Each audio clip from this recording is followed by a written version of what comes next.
So you're a Christian girly that wants to prepare for marriage. You want to be prepared as a wife.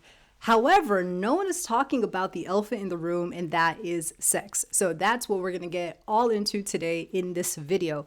Now, if you're new here, my name is Jumoke Win. I'm your favorite femininity coach and women's mentor. I went from single for 6 years, married in 6 months, learned a lot along the way, married, have 2 kids. Let's get into it. Now, before we do get into it, if you are someone who's a little bit more squirmish about these types of topics and you maybe struggle with lust and you really can't handle sexual topics, I would say skip this video and / podcast. What you should do is save this into your watch later. Maybe if you have a playlist for marriage prep, save it there and come back when you're engaged and you are a little bit more matured and seasoned. But for the rest of you, we're going to get into this. I'm not going to be too graphic in this video / podcast. I'm going to keep it relatively PG so you don't have to be like, oh, what's she going to say? Is she going to say some crazy stuff?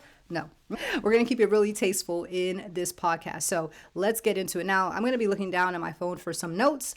But the first thing that we want to talk about is, what is sex? Okay, we can't go into preparing for sex before we understand what is it.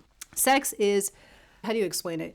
It is something that is shared between a husband and a wife. So I know maybe some of you ladies are watching me. I don't know where you are in your walk. You might be fornicating, you might be shacking up. I get it. We live in a hypersexualized society, but really it is a gift that the Lord has given you within the confines of marriage, okay, between a husband and a wife. That is the container in which that we're supposed to have sex in, not because God is mean, but because he is a loving God. He cares for you, especially as a woman.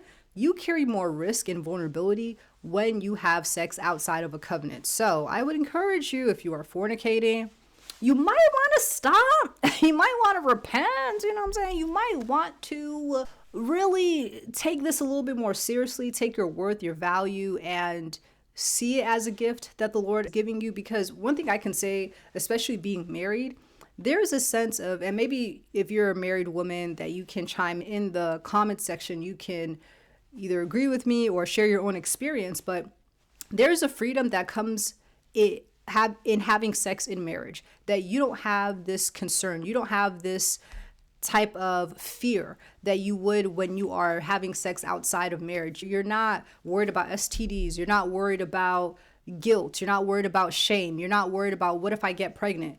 You have a sense of freedom. And even when it comes to having sex outside of marriage, you're not having sex simply just to keep a man, to make him happy. You're not doing this from a place of people pleasing. You're not doing this from a place of manipulation. Like, I'm having sex with him because if I don't have sex with him, he's going to leave me. When he's already committed to you, you don't have that fear. You have a lot more freedom. Okay, so that's the foundation that I want to lay. And just, again, encourage you ladies who are in long-term sexual relationships, really cut that off. You need that white man paperwork so that your honor is covered as a woman. But let's continue, because I have a lot to talk about and I don't have the longest snap time in the world. So let's talk about expectations when it comes to sex. This is important because a lot of people have mismanaged expectations when it comes to sex and marriage. At least Christians do. And I think a lot of Christians, they have this idea that if I was a good girl, if I was abstinent my whole life, if I did everything right, if I prayed all the good prayers, if I served in church, then my sex life should be blessed. And it puts a lot of pressure, not just on the man, but on yourself, that things have to look a certain way because I did everything right. Just like when it comes to marriage, there's no prayer that you can pray that's going to eliminate the risk that you have when it comes to getting married. There's nothing, right? Like, someone getting married before you is not because she did all the right spiritual works. So we have to separate our spiritual life and how we serve God from the choices that we make, because marriage is a choice. When you have sex with your spouse, that's a choice. We need to separate that and not make it seem as if like God owes you a good sex life simply because you were a good girl. No, you were a good girl because you love the Lord, not because you thought he was going to give you a good sex life. That don't even make any sense. So don't have this expectation that everything is going to be perfect. I think for a lot of us, we don't have enough how do I say, like long suffering. A lot of us don't have that fruit. We expect things to be quick, things to be easy. And if it's not quick and if it's not easy, we're like, okay, God's not in this. And I don't think that is, again, the right mentality that we need to have. I think you should expect to grow in this area just like you grow in every other area of your life. But this is an interpersonal relationship, a very intimate relationship that you're having with your husband. If you, maybe both of you have never had sex with other people, you guys are both virgins, or maybe you guys did, or you had a long hiatus from sex, who knows? At the end of the day, you guys don't know how to have sex with each other. And that is something that you should expect to grow in as you both learn each other. You're going to get into a certain type of flow and a rhythm. The more that you learn each other's body, the more that you both serve each other in that space. So don't have this expectation that everything has to be perfect, especially on your wedding night. For any of you ladies who are watching this, or maybe someone sent this to you that you are now engaged and they're like, hey, this might be helpful for you. Don't have this expectation that, I don't know, it's just going to be easy and fun. Maybe your first time it's going to hurt a little bit. Maybe, you might need some assistance. You might need some, can I say lube? You might need something, and it might take a while. It might take some months before you both fall into this flow and it becomes more enjoyable for both of you. That is a possibility. Okay, so just to keep that in mind, that you might just have to learn. It's like a skill. And the more you do it, the more skill that you are at it. Next thing, let's talk about, okay, when it comes to expectations and how you feel when it comes to sex, I think that this is just some advice. Every woman is not going to be on go all the time. You might need to feel warmed up for it. Now, as you get older and as you've been married for longer and as kids start to come into the mix, life is naturally going to get more hectic. It's going to naturally get more monotonous. And I encourage you, this is advice that I heard from multiple Christian couples when I was single, is to have a ritual weekly date night. Okay. Now, I know maybe for some people it's like automatic. In this economy, we don't have the money. No, I don't think it's just about having the money. It's about the intentionality. It's about having that time that is blocked off in your calendar. If you both start to get busy and kids and just and work, everything gets thrown into the mix, that you have this time that you are not thinking about that. You're not thinking about the dishes at home. You're not thinking about the whatever, right? You both just are spending time with each other. And if you have kids, like my husband and I, we have weekly date nights. Just bring the kids along.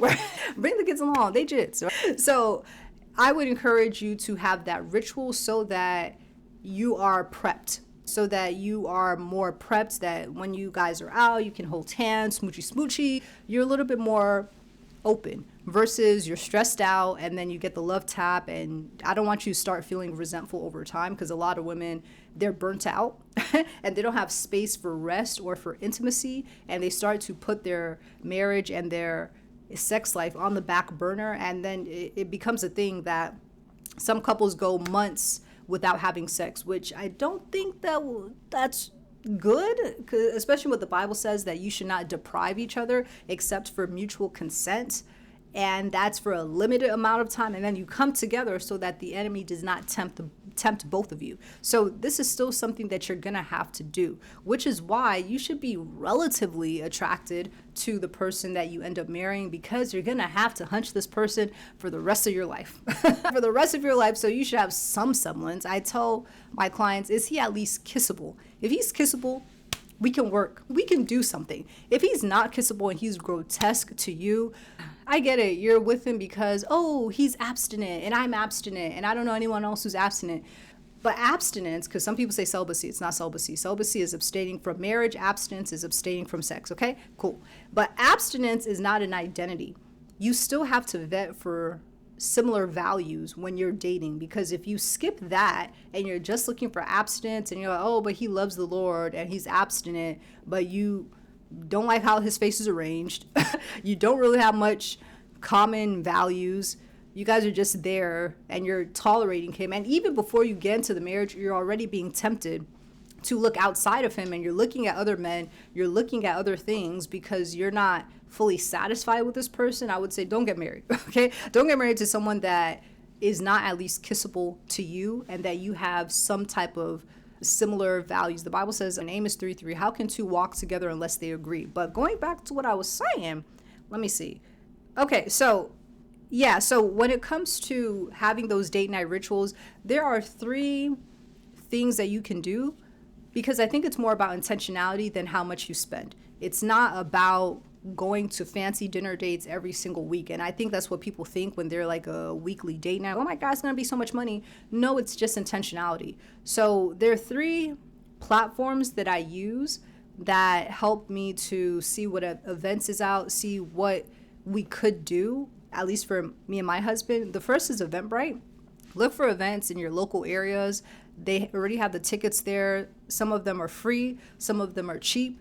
Block it off in the calendar and go to the event. Another thing that you can use is Perplexity AI. So if you're still using Chat GPT for everything, we need to grow up. Like, you're already behind. I know like some people are just starting to use Chat. If you just starting to use AI, you behind. But there's different types of AI for different things. And one of them is Perplexity. So my husband and I, we use different types of AI. My husband uses more models than I do. I only use 3 primarily, which is Chat, Perplexity, and Claude. I'm starting to dabble in Gemini now a little bit, but mostly those 3.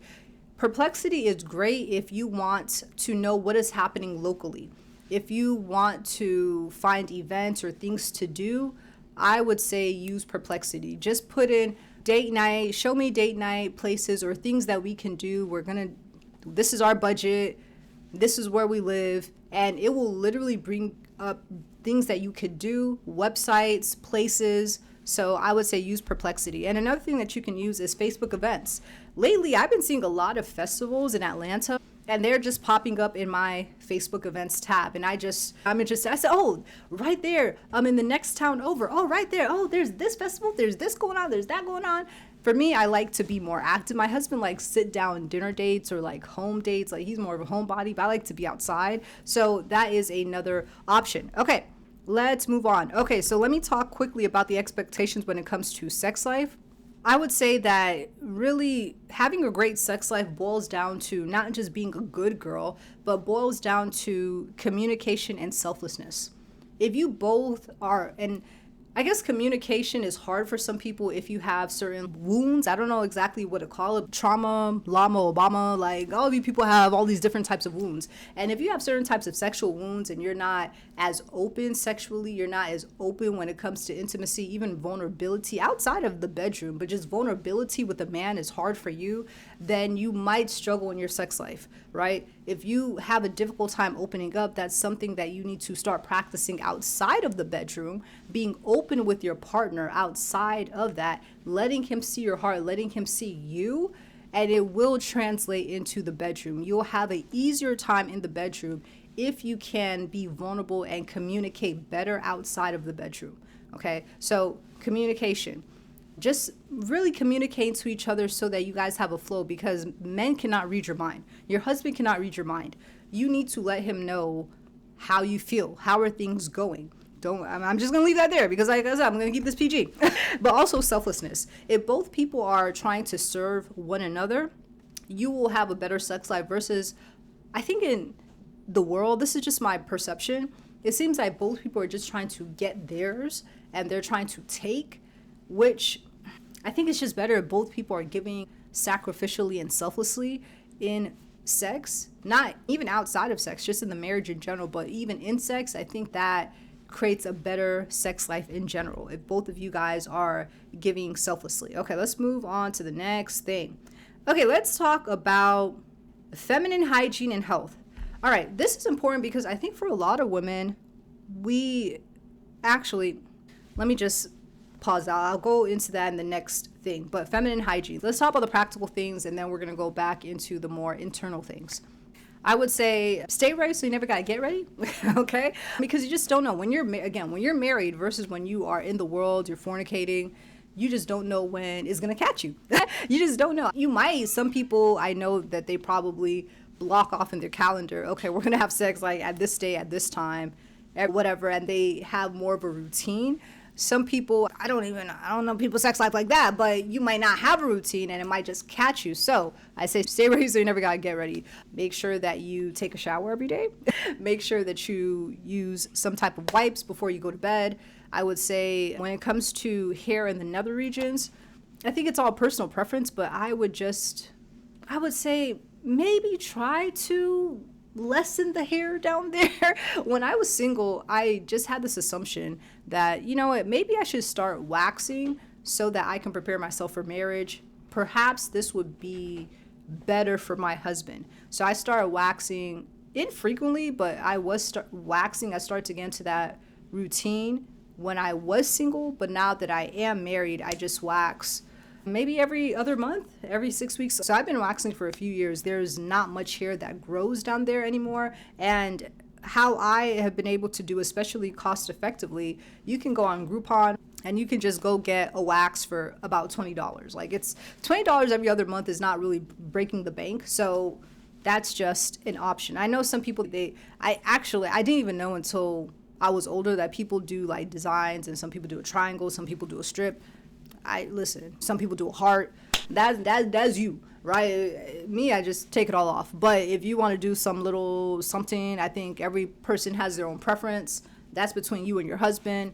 But I would just say keep it maintained down there. Make sure you are smelling good when you go to bed, or just in general. And this has more to do with, I would really say, like, your diet, because I'm about to talk about feeling sexy in your own skin in the next portion. But I do think that when it comes to just feminine hygiene in general, you won't have to worry about a lot of things if you have mostly a whole food diet, that you're eating whole foods, that you're cooking your food, that you have a balanced diet, that you're drinking water for all of your meals, and you have juice and soda on occasion.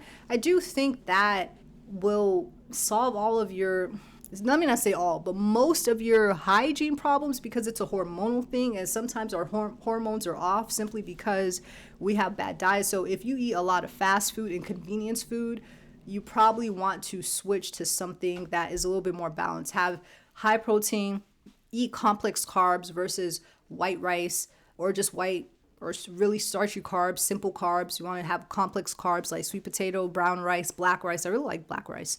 And having veggies. You need some fiber, okay? We need some fiber, so that's good for our gut health. And I'm not even going to get into like probiotics and stuff like that, but just do that. Make sure that you are well hydrated, drink enough water during the day so that you are just always prepared, okay?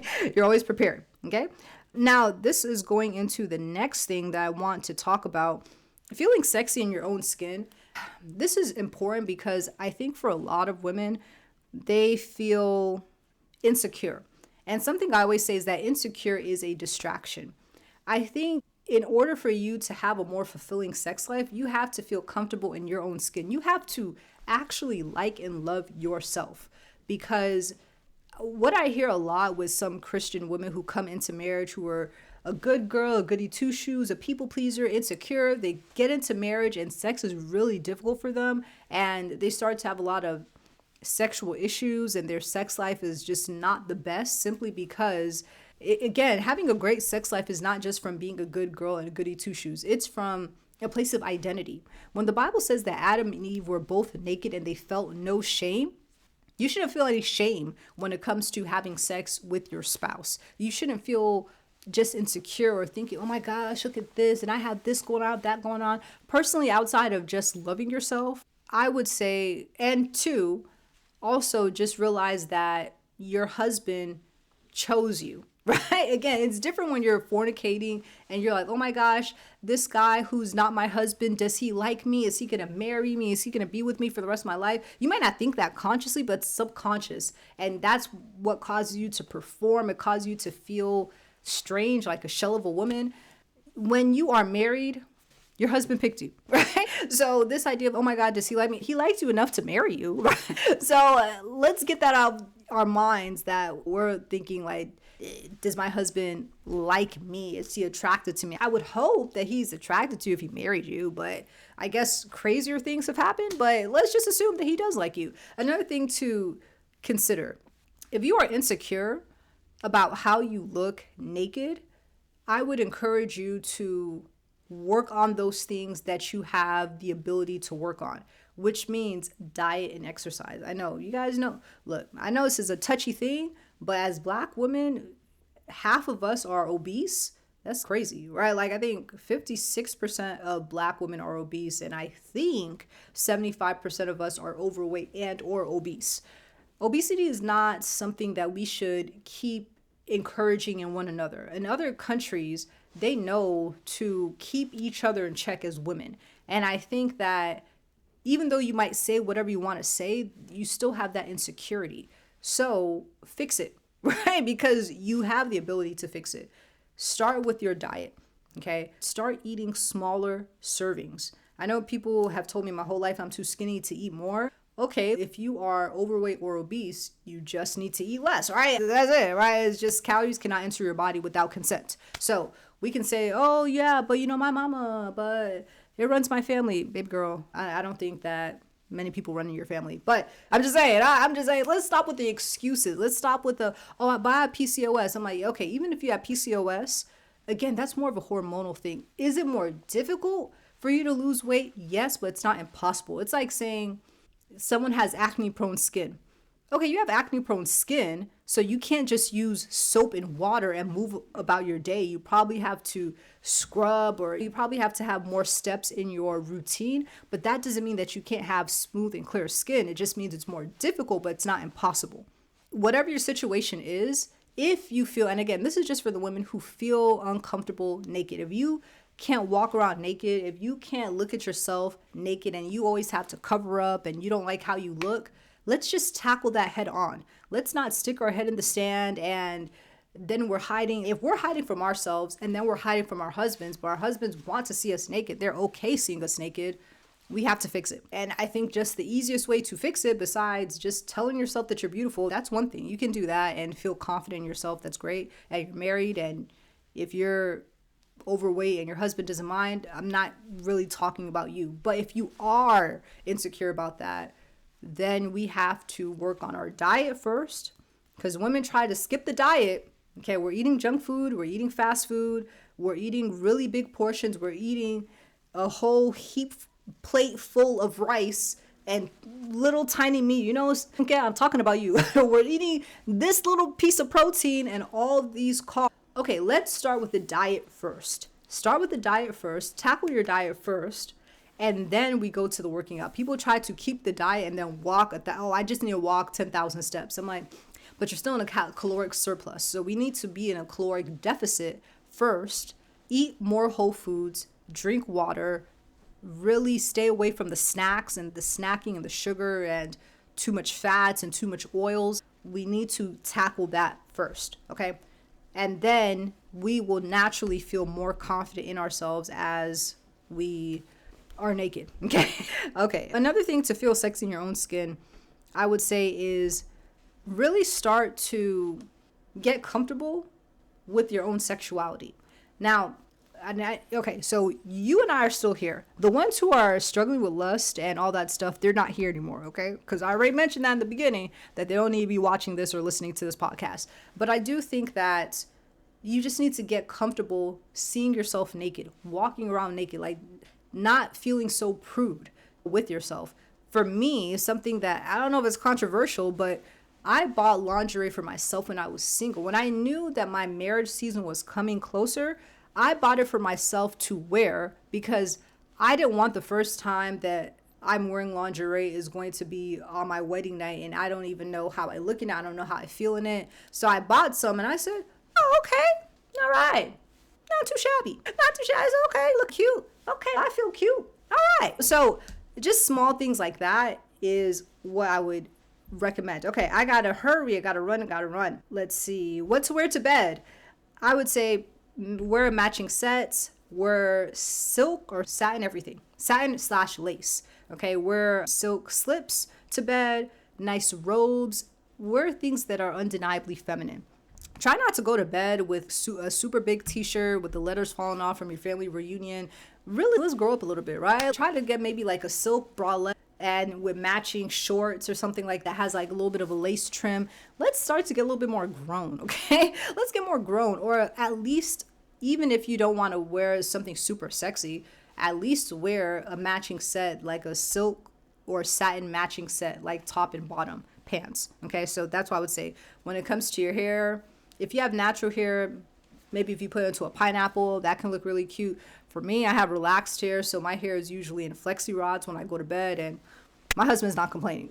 So like my hair, I don't just wear my hair out like this when I go to bed. And also consider we're using satin pillowcases so that your hair is still moisturized, because as Black women, we still need our satin bonnet, our satin scarves, our silk pillowcases. Still use those, all that stuff. When it comes to your face, I would say just work on your skin routine so that you don't go to bed like a completely different person. You know what I'm saying? We still want to work on our femininity. We still want to have a decent going to bed face. It's not the worst thing in the world. If you have hyperpigmentation or if you have any type of skin issues, I would say do go visit a dermatologist or an esthetician. Okay. And the last thing I am going to talk is, okay, let's talk about men. And this is the last thing I'm going to say, which, oh no, it's not the last thing I'm going to say. Oh, okay, it's the second to the last thing I'm going to say. Now let's talk about initiating, right? I said this in a previous episode, and I talked about how to make him crazy for you, and I taught about initiating in sex and not to think of it as chasing a man or chasing your husband.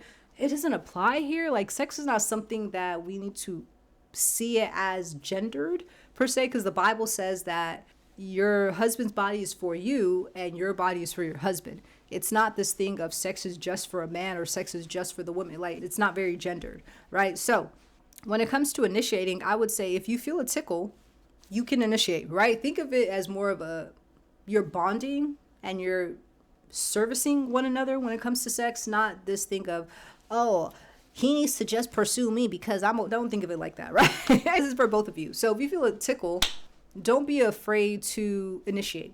And I think even men like that because it shows that you are attracted to your man, right? So initiating can go from different ends, right? It can go all the way from just flirting. So you just are more flirtatious with your husband. Go ahead. Like, again, we're not talking about boyfriend and girlfriend. We're not talking about people who are shacking up. We're talking about people who are married, who agreed to be in a lifelong covenant with each other. We don't have to be prude, ladies. You don't have to be prude with your husband. Go ahead and flirt with him. Go ahead. You can touch him. You can kiss him, whatever. Or on the other extreme, you can just go for it. Because for most men, 9 times out of 10, he more than likely is not going to reject you. Okay? He more than likely is not going to push you away. So if you just feel a tickle, go for it. Do what feels natural and just go for it. You're married. You're married. Now, that leads me into my last thing that I'm going to talk to you ladies about. And if you guys have been liking this, before I give you this last juicy nugget, guys, are you guys subscribed? Are you guys even, how do I say it? Are you guys even looking in the description box? Are you guys supporting your girl in her other, what's it called, ventures, right? Are you guys here with me? Are you guys even giving me 5-star reviews on Spotify and Apple Podcasts? Are you guys leaving comments? Let's do that. Let's support your girl for all the juicy nuggets that she has been giving you. And lastly, make sure that you do send this to that group chat. Stop keeping me as your best kept secret. Don't gatekeep. If you know you got a girlfriend who's struggling when it comes to her femininity, make sure that you share this podcast episode. Okay, so the last thing that we're going to talk about, this is going to be a little controversial, a little bit. Try not to reject your husband when it comes to sex. I mean, the femcells are like, yeah, but what about me? But, if he tries to, you're like, y'all want to tussle so bad. Now, obviously, if are in a season that you can't have sex, so we're talking about postpartum, you just had a baby, they recommend not to have sex for at least 6 weeks until you do your 6 weeks post checkup, and then they clear you. Right? If you just had a baby, even if you had a C-section, you probably don't want to have sex right away. Cool. If you lost a relative or a loved one and you're grieving, okay, you're grieving. You're probably not going to be in the mood to have sex. Gotcha. If you're going through an illness, God forbid that you're going through maybe chemo or something, you're battling something, probably you're not going to have sex. However, with all those things, if nothing's wrong, like it's not like you got a hysterectomy or you got your tonsils removed. If you didn't get those two things removed, then you can have sexual intimacy with your spouse. I'm so hilarious. But you can have sexual intimacy with your spouse. The reason I say don't say no to your husband is because men take sexual rejection very personally. And this thing of I just don't feel like it and I'm just scrolling through social media, or I just don't want to have sex. I've said this before, but if you are someone who genuinely does not want to have sex, you have too much trauma, Obama, llama going on, and you are just really not in a place to have sex, or is just something that you have too much trauma going on, I would say don't get married. And I know that's harsh because some people are like, you don't think that she deserves love? Deserve is a very strange word to use. Like I just deserve is just strange. It's not about deserving, but we have to also think about the man that you're going to bring into the situation. Why would you bring a man into a sexless marriage? If you already knew your situation and where you were at, we can just get a cat, we can get a dog, we can get an emotional support animal. We don't need to make someone else suffer, right? Because we don't want to have sex.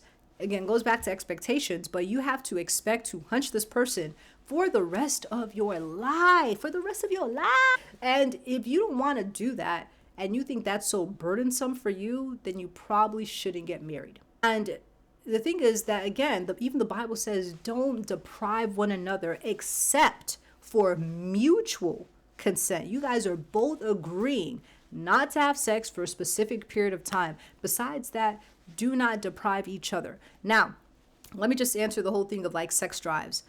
Yes, some people have different sex drives, but this is why I say selflessness. Too many people come into marriage and they're just selfish. They just want what they want. They don't want to serve. That's it. Like, it's not going to kill you to have more sex, less sex. Like, it's just not going to kill you. You both just have to agree and find what works best for both of you. But try not to just be like, oh, I don't feel like it. Then you have to learn to feel like it, right?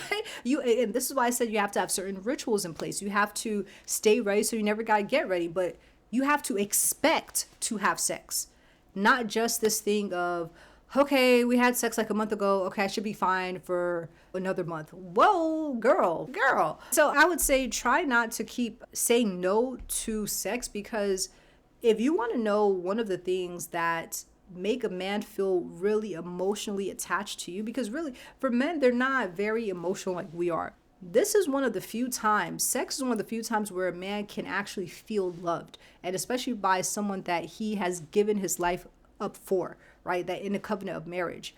But men need two things. If you want to make a man crazy for you, and I talked about that in another video, so go and check that out. Really, men need primarily two things: respect and sex. Respect isn't one. That's the first one. Women skip that. They need respect. If you want to make a man really feel bonded to you and crazy for you, respect. RESPECT. Find out what it means to me. You need to respect your man, and respect looks differently. It doesn't mean being nice. It means respecting his leadership, trusting him as a man, accepting him without trying to change him, not manipulating him, not backleading him, not mothering him, not trying to be his head. That's what we're talking about. Being able to stay in your role, his wife, being able to submit to him, respect. And then two is sex. Not even food. Food is like auxiliary, but honestly, even if you don't know how to cook rice, but you give a man respect and sex, he will still choose you over a woman who's not going to respect him and going to put him in a sexless marriage. Like, it's a need. Food is a need, but a man can just order out, right? He doesn't necessarily need you to cook for him. That's like a bonus. But if you're not given those two things, then wow, is not it. So those are all the things that I think. That is my full playbook. I have been talking for over half an hour. Guys, make sure that you support your girl. Look in the description box. Check out my links. Check out my ebooks. All right. Make sure that you leave a comment, and I'll see you guys in the next one. Bye.